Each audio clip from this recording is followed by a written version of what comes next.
and my distinguished colleagues in the landmark business, and Bill Rudin and members of the Rudin family. Lou Rudin was quintessential New York. He embodied its challenge, its adventures, its hopes, and its dreams. I was privileged to be his friend, and I'm especially honored by having this award associated with his name, because in remembering Lou Rudin, we recall the very best of what's New York.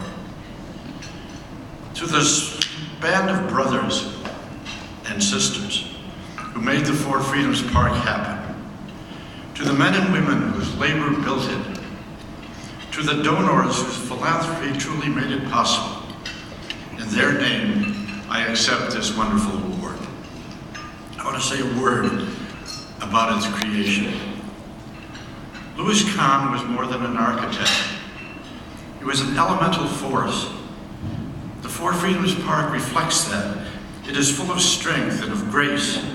It is deceptively simple and extraordinarily sophisticated. It belongs to this age and to all ages. It is a spiritual experience as powerful as a great cathedral. It is more than a memorial to a great president. It is a call to remember and enhance those values that are the core of America's strength and of the world's hopes. Freedom. Freedom of speech and expression. Freedom of worship. Freedom from want. Freedom from fear.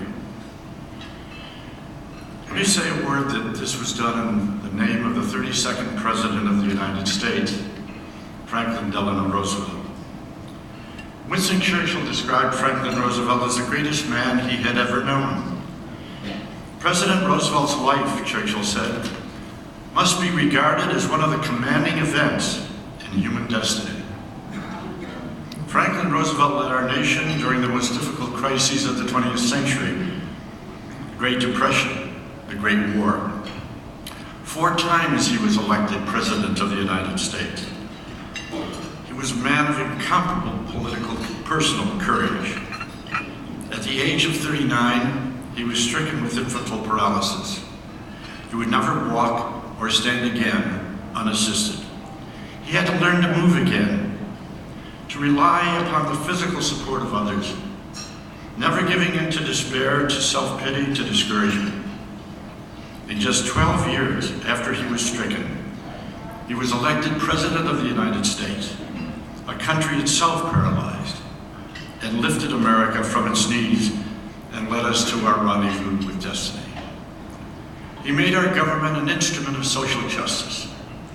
He was the first of the world leaders to recognize the barbarism of Adolf Hitler, and he put together and led the coalition that allowed the democracies to triumph in World War II. When you go to the memorial, the Four Freedoms Park, listen carefully to the winds. Watch the tides move to lift our spirits. Let this great landmark beckon you, and you will hear the song that belongs to FDR, and now to all of us. So, Peter? Happy days are here.